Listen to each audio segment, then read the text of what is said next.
नमस्कार। आज हम एक बहुत ही गहरी कविता को समझने की कोशिश करेंगे। श्वेता चक्रवर्ती की एक रचना जो जीवन, मोह और परम सत्य जैसे बड़े सवालों को छेड़ती है।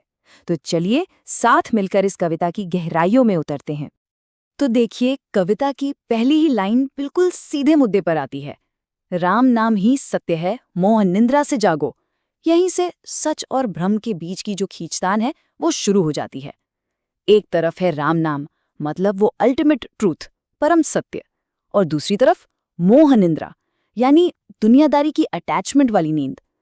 सच कहूं तो बस यही एक लाइन पूरी कविता का बेस तैयार कर देती है।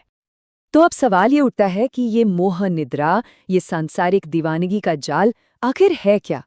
चलिए इस सफर के पहले पड़ाव पर चलते हैं और समझते हैं कि कविता इस मोह के जाल को कैसे दिखाती है हमें। कविता के हिसाब से हम कई तरह के मोह में फंसे हुए हैं, जैसे अपने शरीर को सजाने संवारने में लगे रहना, अपने ईगो, अपने अहंकार में चूर होकर जीना, और वो दौलत और शोहरत के पीछे का पागलपन जिसके लिए इंसान कुछ भी कर गुजरता है। असल में यही वो गहरी नींद है जिससे कविता हमें झकझोर कर जगाने की कोशिश कर रही है। तो ठीक है, ये सब कर लिया, शरीर सजा लिया, दौलत कमा ली, पर इसका नतीजा क्या? अंजाम क्या है इस पूरी भागदौड़ का? कविता यहाँ एक बहुत ही, कह सकते हैं, खामोश लेकिन पावरफुल तस्वीर खींचती है। जब मौत सामने आती है ना, तो ये सारी मेहनत सब बेकार हो जाती है। शरीर बस चुपचाप पड़ा है और वो सब कुछ भूल चुका है जिसके पीछे पूरी जिंदगी लगा दी। और यहीं से कविता एक बहुत अहम मोड़ लेती है। अब तक हम मोह की बात कर रहे थे, उस भ्रम की, लेकिन अब ये भ्रम टकराता है एक अटल सच्चाई से, और वो सच्चाई है मृत्यु। ये वो पल है जब मोह का पर्दा एक झटके में हट जाता है और हकीकत सामने आ खड़ी होती है। सोच कर देखिए, इस तस्वीर को कितनी मार्मिक है। चिता की लपटें पूछ रहीं, कौन है ये, किसका सेज? जैसे वो आग की लपटें ही सवाल कर रही हों कि भाई ये कौन है, क्या पहचान थी इसकी, क्या था इसका अपना? और बस इसी एक सवाल में इंसान की पूरी जिंदगी का वजूद, सब कुछ राख हो जाता है।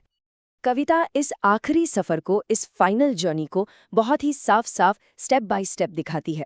सबसे पहले शरीर पीछे छूट जाता है, फिजिकल फॉर्म खत्म। फिर जो भी दौलत, जो भी प्रॉपर्टी थी, सब यहीं की यहीं रह जाती है। यहाँ तक कि अपने ही लोग, रिश्तेदार शरीर को आग को सौंप देते हैं, और अगले दिन वो राख भी गंगा में बहा दी जाएगी। ये एक ऐसी यात्रा है जहाँ सचमुच सब कुछ पीछे रह जाता है।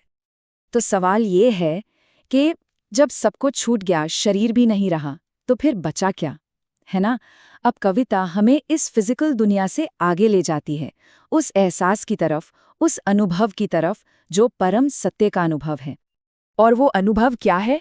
वो है एक महान बोध, एक ग्रेट रियलाइजेशन।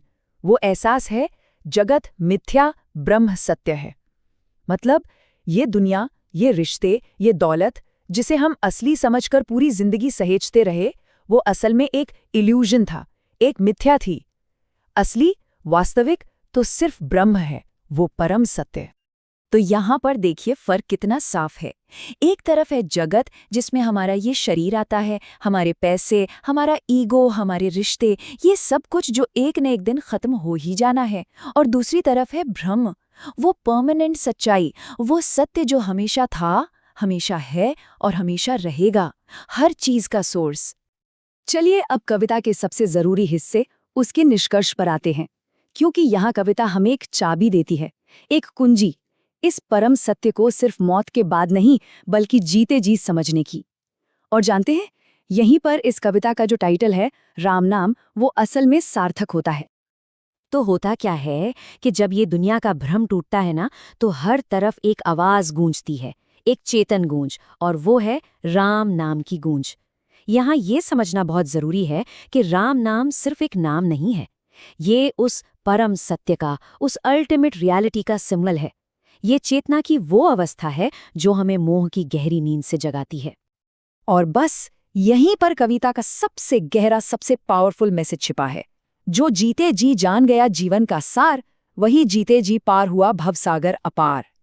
मतलब साफ है, मुक्ति के लिए मरने का इंतजार नहीं करना है, ये जीवन के भीतर ही मुमकिन है। जो इंसान जीते जी इस दुनिया में रहते हुए जीवन के इस असली मतलब को समझ लेता है, वही इस मुश्किल भवसागर को पार कर जाता है। तो आखिर में ये कविता हमें एक बहुत बड़े सवाल के साथ छोड़ जाती है। क्या जीवन के असली सार को समझने के लिए हमें सच में मौत के पल का इंतजार करना पड़ेगा, या फिर ये मुमकिन है कि हम जीते जी इस सच्चाई को महसूस कर लें और इस दुनिया के सागर को पार कर जाएं? सोचिएगा जरूर, क्योंकि शायद इसी एक सवाल के जवाब में जीवन का असली मकसद छिपा है।